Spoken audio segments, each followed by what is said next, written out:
Welcome to the WanderLearn podcast. I'm your host, France Tapon. In this episode, I interview David Green, who is the author of a new book called Hitler's War in North Africa, 1941 to 1942.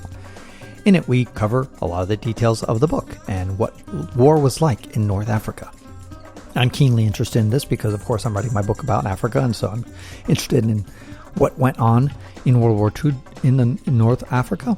And also, we talked about North Africa today and whether World War III is imminent. So we cover a lot of different topics, and it's a fascinating conversation with this historian who is in Australia. And we talk about how does an Australian get interested in World War II in North Africa. This episode was sponsored in part by my patrons at patreon.com/ftapon. Join and become a member so that you can get rewarded for supporting this podcast.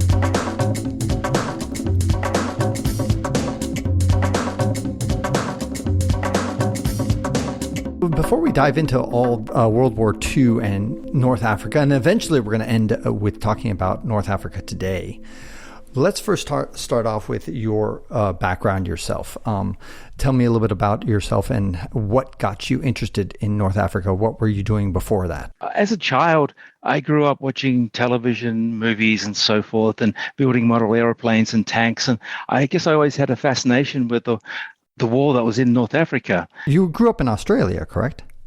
That's correct, yes.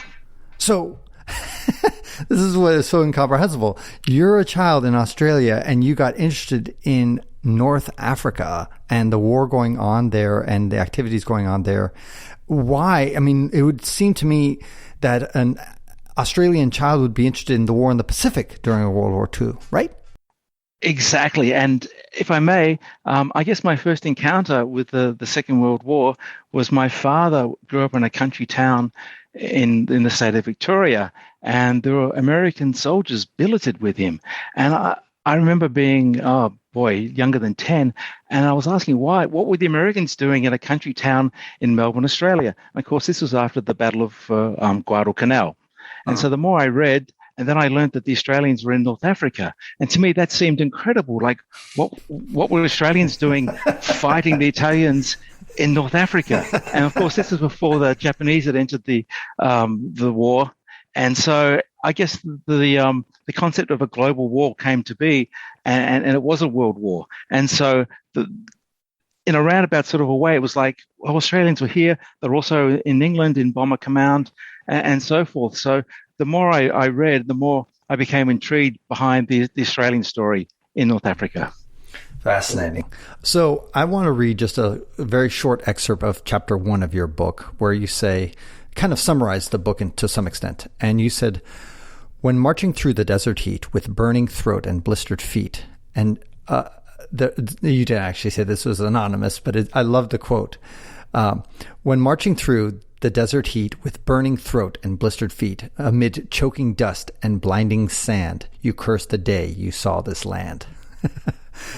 And that is a summary of what it's like to trek across the Sahara Desert. I've actually had the fortune of going all over the Sahara. I went from Morocco down to Mauritania and then on to Senegal, which crossed the west coast of the Sahara. Then I also went to the Aïr Mountains of Niger, and then, which is in kind of like the middle of Sahara. I also went to the tallest mountain of Chad and the tallest mountain of Libya, which is right on the Libya-Chad border.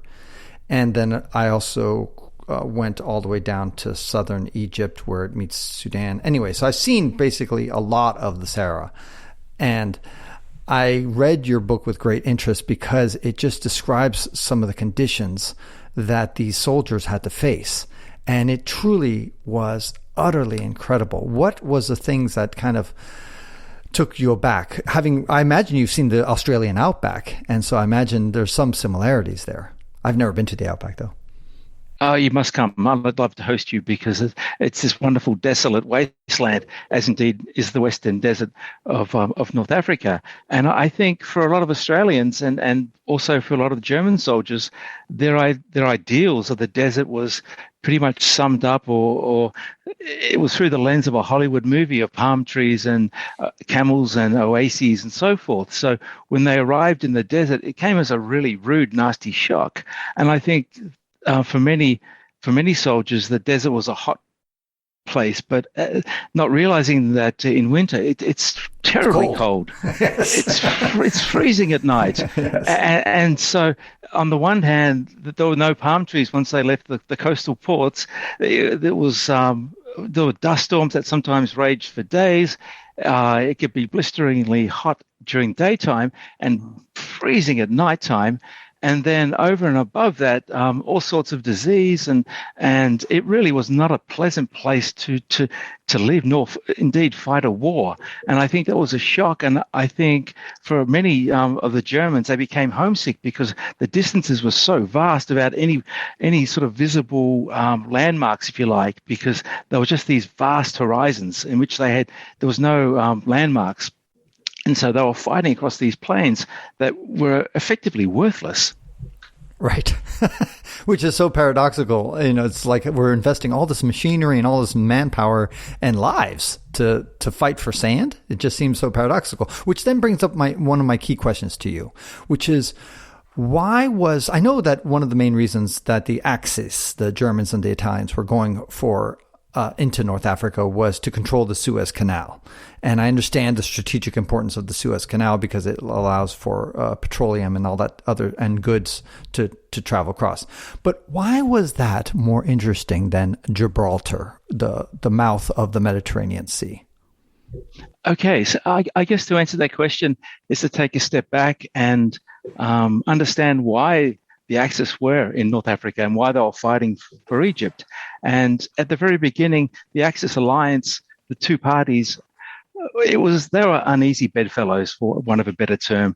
In fact, there was an American historian who coined the Axis arrangement a hollow alliance, if you like.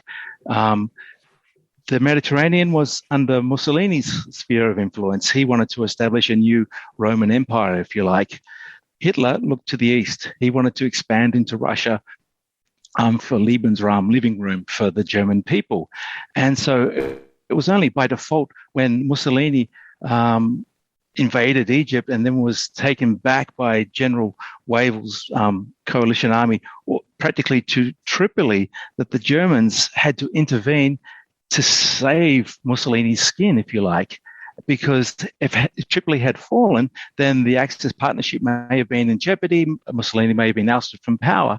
And so from the very beginning, North Africa was always just a secondary theater. Germany's focus was always going to be in the east. And so Rommel arrived to sort of shore up the defenses around Tripoli and to sort of safeguard the Italians there.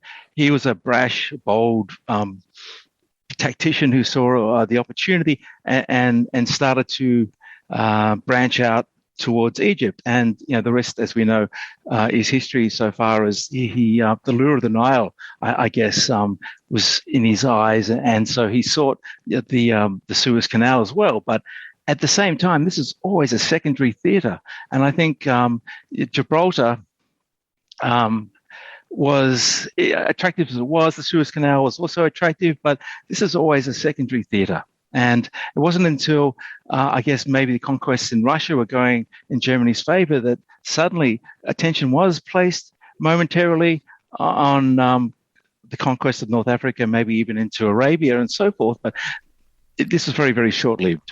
But I still don't understand. Okay, I understand as a secondary theater. That's evident. And Rommel, who was the distinguished German general who went down there, did he have any choice about which direction to go once he got to Libya and took over Tripoli? Could he have gone west and go to Gibraltar instead of going east to Suez Canal? Or was there a obvious reason why he had to go to Suez Canal? Or was it just a romantic notion that I want to conquer Egypt and its pyramids, kind of like it's following the tradition of Napoleon and the Roman people who the Roman emperors. Sure. I think it was he had the romantic guise of let me say, the lure of the Nile that was strong, and there was the opportunity to push the British back, and the British were in Egypt because it was a protectorate. Gibraltar obviously was a thorn because it guarded the entrance into the Mediterranean, and there were actually plans drawn up for the German invasion of Gibraltar. It was Operation Felix, and Hitler unsuccessfully tried to woo Francisco Franco, the Spanish dictator, into joining the war, but to no avail. And Franco made it bluntly clear that he was not about to enter into the Second World War. And so those plans were thwarted. And so Rommel saw the opportunity to sort of push east, and so Cairo was within his sights, and he certainly came close. El Alamein is only 60 miles from Alexandria or so, so he certainly came close, but he never had the manpower, the equipment, the fuel, the resources in which to sustain such a push. And so, sure, Gibraltar, they realized that was strategically important. So was Malta. And probably after Tobruk fell in 1942, it was a huge mistake in the Germans not neutralizing the island of Malta, which was this unsinkable little aircraft carrier, if you like, in the center of in the Mediterranean. But why then not go straight to Egypt with your boats and ships? Because for the Germans, and for that matter, the Italians, they need to cross the Mediterranean in order to get to Libya. So if you're going to cross the Mediterranean to get to Libya, I understand, okay, let's set aside Malta for the second. I mean, I think that's a separate issue. But let's just, for those who don't know, Malta is an island in the middle of the Mediterranean. So let's just assume that they could have taken those boats and gone straight to Alexandria, which is the port city in Egypt that is touching the Mediterranean Sea. Why did they have to first hit Libya? Why not just go straight for Alexandria in Egypt with their ships and then invade from there? Okay, that's an interesting question.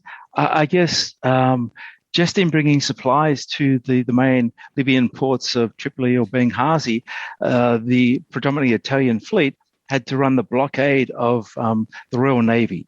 And there were also the Royal Air Force in Malta. So to take a fleet, which would have required, I guess, an amphibious capability, which Germany really did not have, would be to sail through past Gibraltar, past Malta, and then once they got to Alexandria, there was a major Royal Naval base there.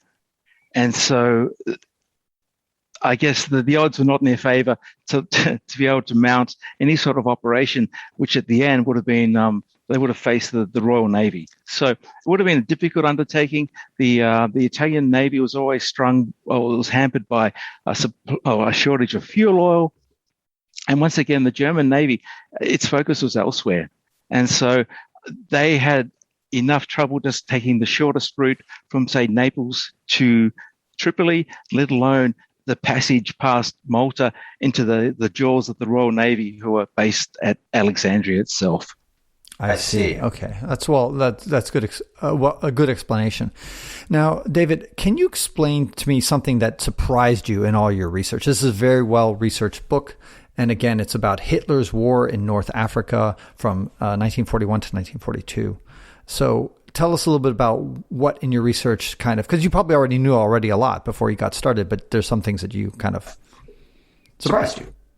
Yeah, no, thank you. I guess the more you delve into firsthand accounts, the more you realize the savagery and the horror and the brutality of war, because I guess once again in my childhood, growing up in the 70s and reading these books that venerated the North African campaign as more or less an adventure, it was seen as almost like a romantic war of chivalry, if you like. The movies at the time with James Mason and so forth playing the Desert Fox, the image I had compared to what I read was so totally different. And so I gained an understanding that this was a war. Sure, the brutality was not on the scale of the Eastern Front, but it was a brutal war with armies locked in battle out to kill each other effectively. And so I didn't realize that there are concentration camps that the Italians run, and that Jews were actually persecuted and sent from Libya into some of the concentration camps in Greater Germany. And I also didn't realize the extent around the Battle of El Alamein in 1942 that the British were experimenting and giving their troops some amphetamines. Like, I was aware that the Germans used amphetamines in the invasion of France in 1940, but I certainly didn't realize that the British had introduced, or Montgomery had introduced, amphetamines as a potential pharmacological advantage before the Battle of El Alamein in October 1942. Yeah, all those things you mentioned, I didn't realize either. That's fascinating. And just to talk about the graphic nature of the war, there's one poignant part of your book that I'll just quote right now. You're quoting, I believe, another soldier.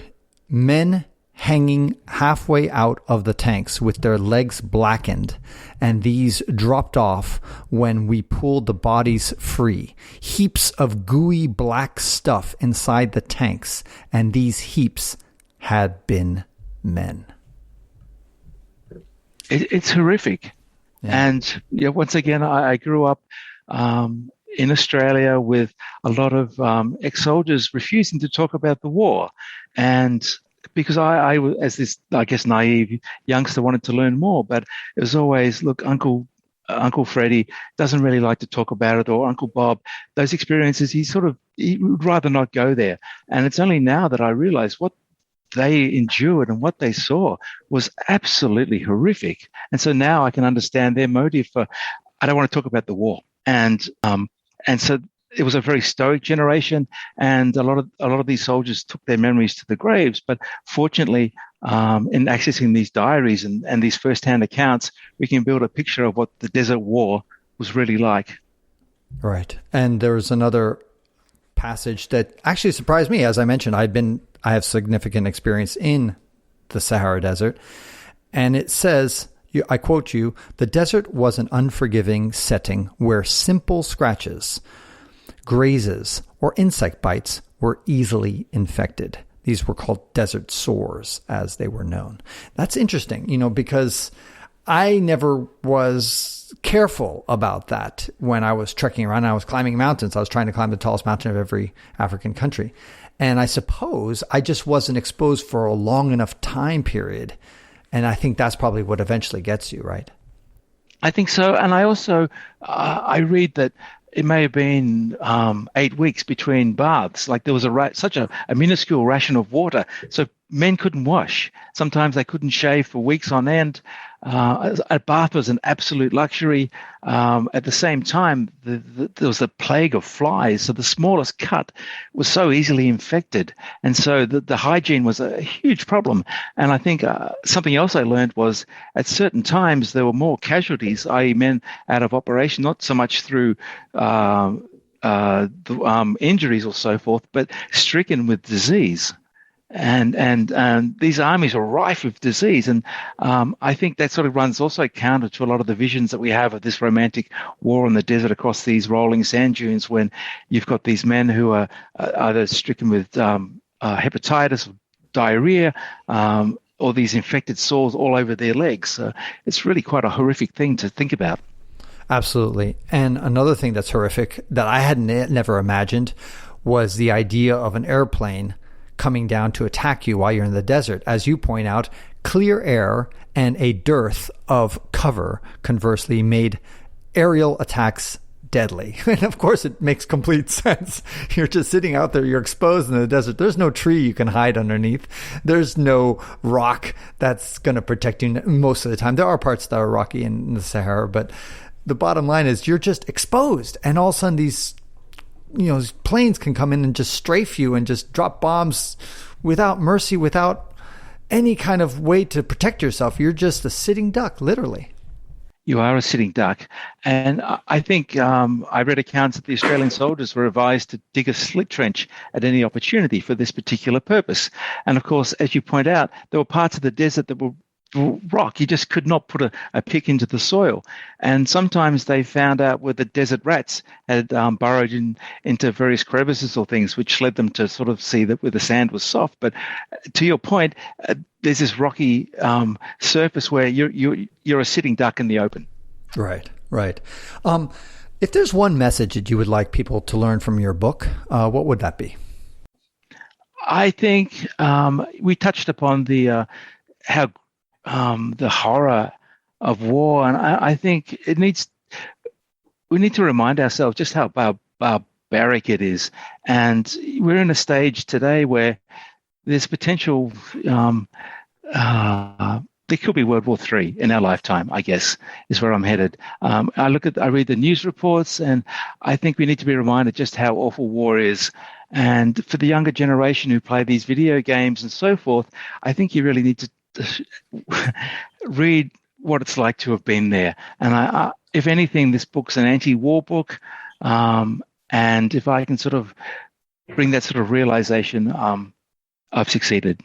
Yes, and you certainly have in the book. There's one passage that also really struck me hard.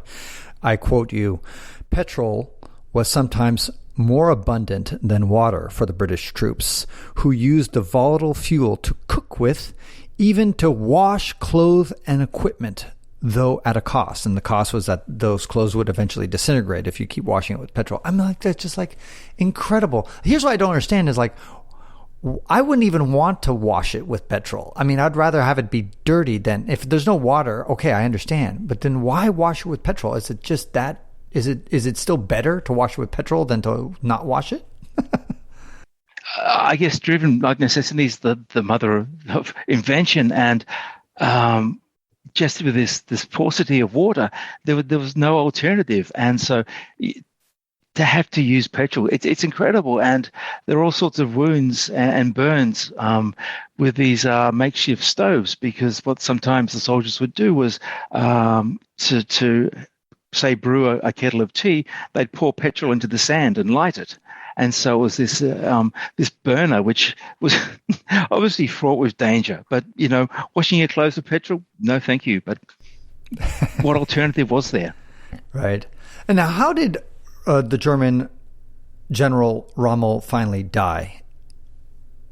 Okay, so in 1944, he was placed in charge of the D-Day invasion defenses along the Normandy coast, and he was wounded in a strafing incident, and he was in hospital. And I believe he'd written to Hitler to sort of try and seek some sort of negotiation with the Allies, and he certainly forecast that the end was nigh for the Third Reich.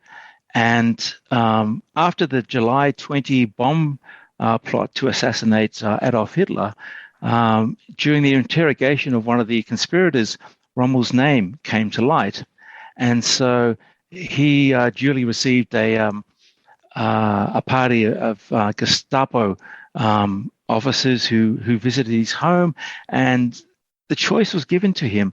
On one hand, you can face a public court for treason, which would have been a kangaroo court. He would have been found guilty, or you could commit suicide. So he chose to take his own life. He took cyanide. Publicly, the announcement was made, I think, that he either died from a heart attack or that he had a stroke. Right, because he was a hero. He was a hero. So he was given a hero's death. Hitler proclaimed a day of national mourning. And so it was only after the war, when American authorities interviewed his son Manfred and his wife, that the truth sort of came out that this led to his death. This is why he chose suicide, and it's an interesting one, because as a consequence, he became like the good general, the good Nazi, because he chose suicide rather than face this court, and also he was part of the conspiracy to overthrow Adolf Hitler. Was he really part of that conspiracy? Is that definitive? I know this is a little bit off topic of your book, but because your book kind of ends when he's right at the gates of Cairo and he is not able to punch through. But what do you think? Yeah, it's a very interesting question, Francis. I believe that once, obviously, Germany's fortunes on the Eastern Front were doomed, and once the Allied forces landed in Normandy, Germany was in a no-win situation, and every German officer knew that a two-front war was absolutely futile. In this instance, it was probably a three-front war because the Allies, the Americans, were also pushing up through Italy.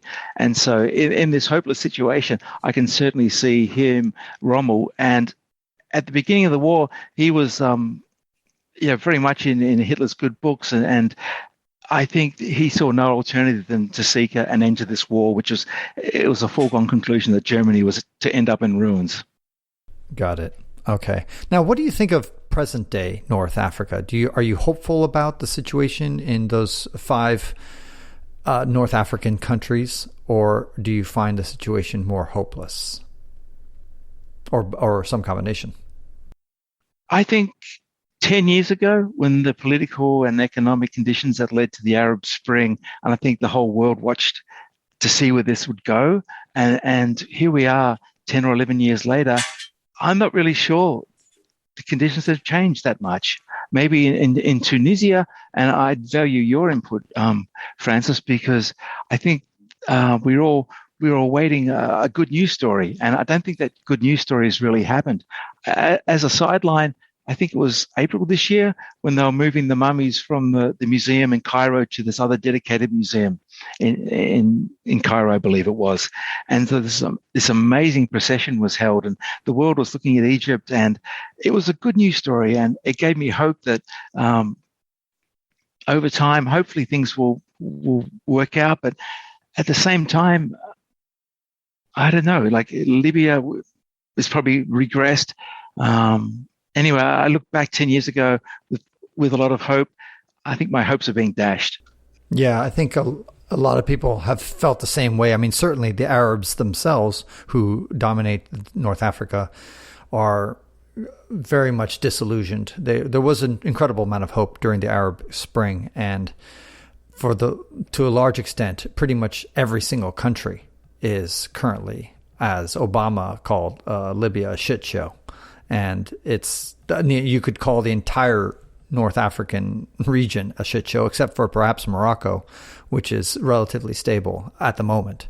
But who knows, that can turn also. But the other way to look at it is that maybe Libya has hit the nadir. It's at its lowest point, and now it can only get better.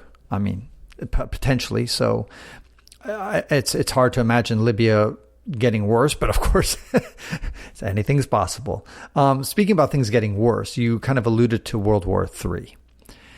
Now, some people think that the age of great wars and world wars are over, but the history of humanity kind of points to the fact that maybe wars are just part of the human condition, and that a global conflagration, given our interconnectedness, is inevitable.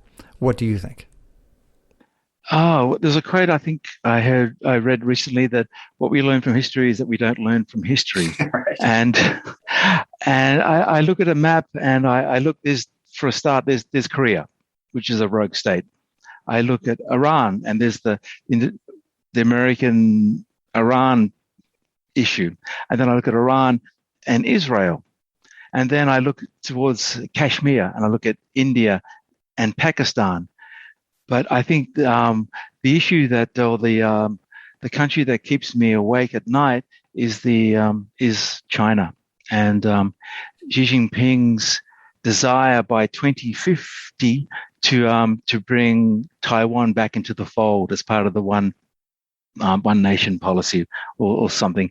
And he's made it abundantly clear that he will take back Taiwan, and he's threatened Australia with ballistic missile strikes on military installations should Australia intervene. He's threatened Japan with a nuclear strike should the Japanese intervene. And is this any different to the build-up of armaments by Nazi Germany during the 1930s? I don't know. I do not get a good feeling. I think if there will be a showdown, it will be over Taiwan, and I think the free world will be like to think about the consequences. Right. But let's play that one out. Let's play out the scenario of the Chinese invading Taiwan, for example, or some sort of crisis in the South China Sea. Where is China's allies, though? That's one of the key questions, because I know the United States has Australia and many other countries as its allies that would come step in. You have NATO, of course, but China, it doesn't seem to have Russia completely in its back pocket either. I totally agree, and I don't think the Chinese have been very successful in winning over friends lately. I think the Belt and Road initiative that they had, countries have seen through that as being in effect a debt trap diplomacy mission. And I think China, to all intents and purposes, has isolated itself in its vision. But I think it's so strong in terms of its population size and the size of its military that, as probably what Germany thought they could go it alone. I got it. Okay. So you think that it may get to their head because a lot of people don't know this, but most people think of the United States military being the most powerful military it's the United States Navy, but actually now China has more Navy ships than the United States, just number of ships. They have not exceeded the United States in tonnage, but they have exceeded in number of ships. The United States has barely 300 ships, and don't quote me on this, but I think China has over 400 or around 400 ships. Exactly, and I think we've all watched those isolated atolls that literally overnight were turned from a little atoll with seagulls or bird life into effectively a landing strip for aircraft and then all sorts of military facilities. And these are fully fledged aircraft carriers, if you like, that have been formed out of the ocean and spattered throughout the area. And so the resources they're pouring into the rearmament and so forth. I think the world needs to sort of wake up and look what's their motive. Why it's certainly not defensive. And I know I don't get a good feeling, Francis, about the next, say, 20 years. All right. On that sober note, yeah. It is a sober note. I'll leave with an even more gruesome note. How about that? And I don't want to give the listeners and those who are watching this on YouTube the wrong impression that your book is full of gore. But I do think I want to kind of put an exclamation point on your statement that this book is an anti-war book. And I'll just quote again another soldier who said, "Something flew past my head. It was a leg with a boot on it. A round of HE, which are high explosives, had taken Chalky White's leg off. He was looking at me with astonishment and pointing to the raw, bleeding stump with the white bone sticking through. I went toward him with the idea of helping him, I think. Just then, the machine gun opened up and poor Chalky got it full in the face." It's horrific. And I only hope that everyone who reads the book can sort of understand what war is like, and hopefully in our lifetime, in our children's lifetime, war is consigned to history books. Right. And your book does cover the history of North African War super well, almost like a novel. And so I found it very gripping. And again, I don't want to mislead people into thinking that it's just a gore fest. Not at all. Those kind of gory passages take up less than 1% of the book, but they're very memorable. They hit you hard. And I think that's the point. But most of the book, in fact, is, talks about the strategic battles and the dilemmas and the challenges that both the Axis and the Allies faced in the tough environment that is the Sahara Desert.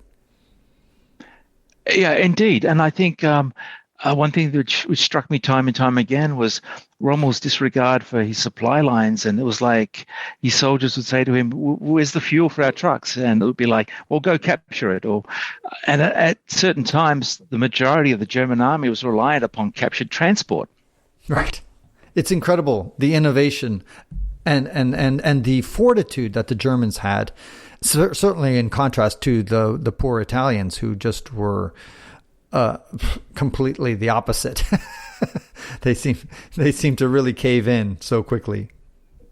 And then I guess on different levels, and as you say, it's not a gory book per se, but it's looking at, I guess, issues of leadership, strategy, why these armies were there, how they were there, and down to individual courage and bravery under these incredibly bad conditions, and the conditions they faced, like these sandstorms we mentioned, the disease, the flies, the floods at certain times. It really was it was a horrible place to fight a war. And I guess if there was any upside was that there were very few civilian casualties, because once again, these tanks and these mechanized armies were swinging backwards and forwards across this arid wasteland.